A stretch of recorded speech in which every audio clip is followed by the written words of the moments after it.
Memang bersoalan kurban, saya jujur saja selama di Indonesia masih banyak salah pemahaman terhadap kurban.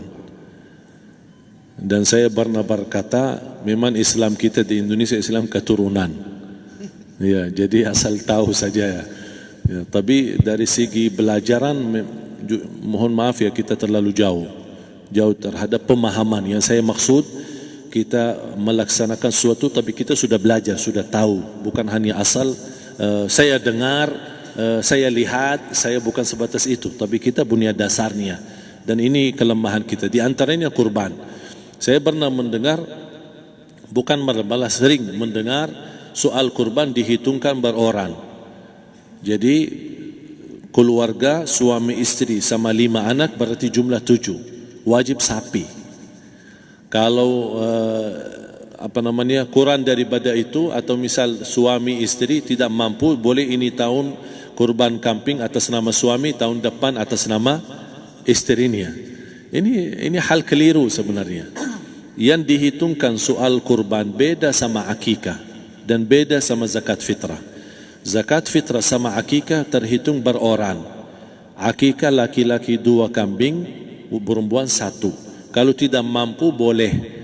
Kalau ada kembar laki sama perempuan berarti 3 kambing. Tapi kalau tidak mampu boleh 1 kambing, tidak masalah. Dan tidak ada istilah sekarang saya kurban tapi nanti sisanya seolah-olah ada hutang sama Allah. Sesuai kemampuan kita. Di antaranya kurban. Kurban hitungannya berkeluarga, bukan beroran.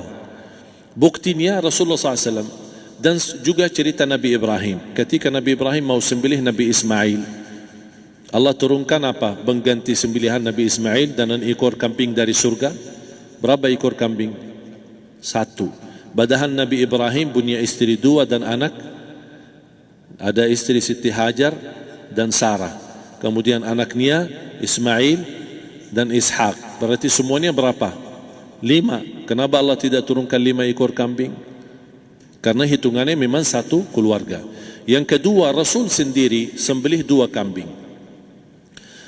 Pertama, Bismillah atas nama Muhammad dan keluarga Nabi Muhammad. Padahal kita tahu keluarga Nabi Muhammad SAW termasuk keluarga besar.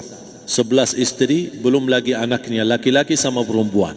Ada yang hidup maupun sudah mati. Sudah termasuk semua. Yang hidup maupun mati. Yang kedua, Rasul sembelih sembelihan yang kedua atas namaku dan umatku. Umatnya berapa miliar?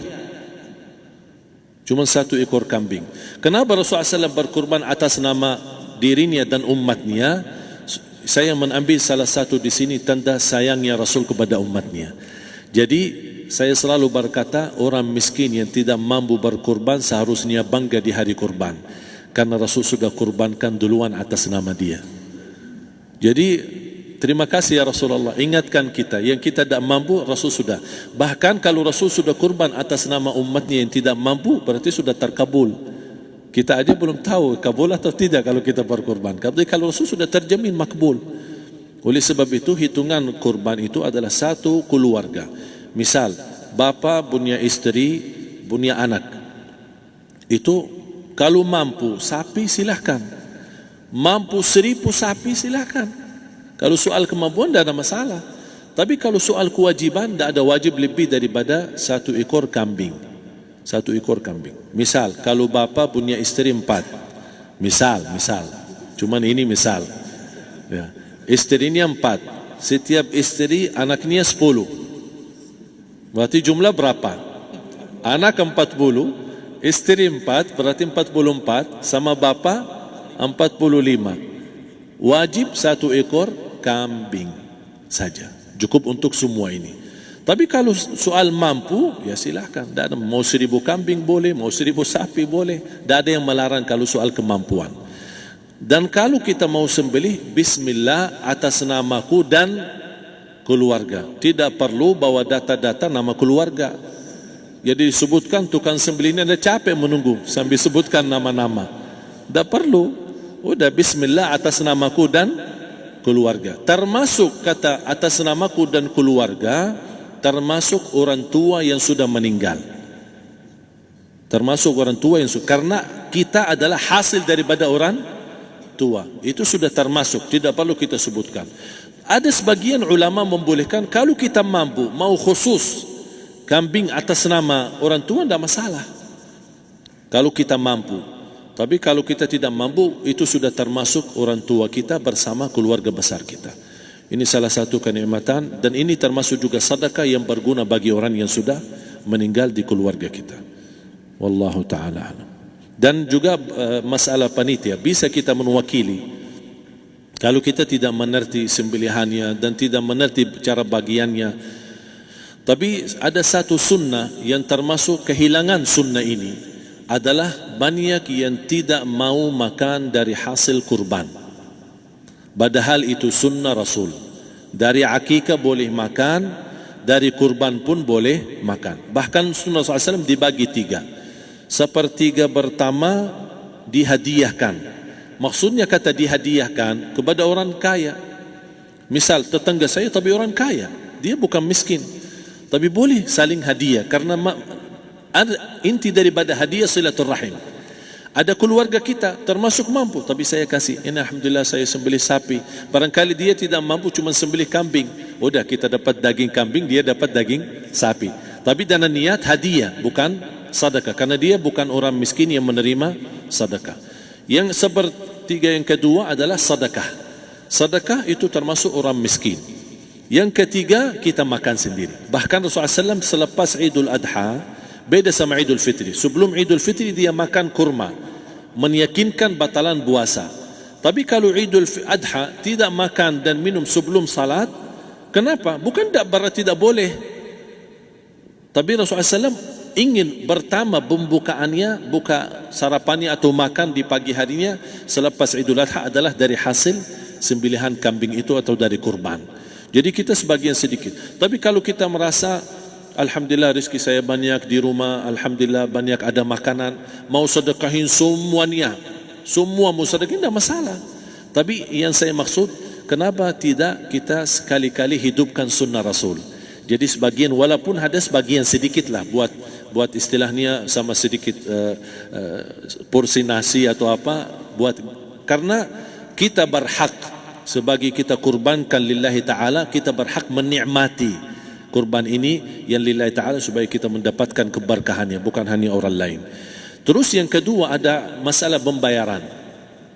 Kalau kita wakili panitia, boleh kita pesan sama panitia, tolong sedikit dari kurban saya minta buat saya makan. Itu tidak masalah, kita boleh minta. Dan boleh kita wakili, tapi kita tolong ingatkan, tidak boleh pembayaran hasil sembelihan itu dari kulitnya. Ini menjadi salah satu persoalan di Indonesia. Banyak tukang sembelih datang, ketika kita tawarkan untuk sembelih ini, berapa pak? Oh tidak apa-apa, kasih aja kulitnya sama kepalanya. Jangan anda setuju, jangan anda terima. Oh maaf, saya tidak bisa. Bapak berapa ongkos sembelihannya? Kita harus sepakat dulu. Tidak, saya ikhlas, tidak apa-apa, seikhlasnya. Tapi yang penting kepalanya sama kulitnya. Itu aja yang saya minta, yang lain tidak apa-apa. Tidak boleh. Tidak boleh. Kenapa? Karena ini kurban. Kata kurban berarti lillahi ta'ala, bukan untuk jual beli. Kalau kita sudah bayar dari bagian kurban, berarti bukan lillahi ta'ala. Harus kita jaga amalan itu. Tapi bagaimana cara jalan keluarnya? Kita harus sepakat, ijab kabul. Sepakat dulu, Pak, saya udah begini, saya kasih untuk sembelihan 50.000. Bapak setuju? Ya udah setuju. Selesai kan? Sudah sembelih, sudah potong, sudah semua. Lepas ini semua kita kasih ongkos 50.000 ongkos sembelihannya. Habis itu, Pak, kulitnya sama kepala hadiah buat Bapak. Itu dah apa-apa, dah masalah. Tapi bukan untuk bayar sembelihan. Faham maksud saya? Harus dibedakan supaya jangan sampai amalan kita kurban habis biaya, habis ini malah tidak diterima karena sudah kita bayar sebagian daripada kurban. Saya silahkan bayar apa yang kita sepakati, mau hadiahkan kepada dia karena kita tidak bisa guna. Buat apa yang kita mau gunain kulitnya? Tidak bisa. Tapi mereka, buat mereka lebih berguna, oleh karena itu kita bisa hadiahkan untuk mereka. Bahkan kita bisa juga kasih daging untuk mereka bisa menikmati sebagai sedekah. Wallahu taala alam.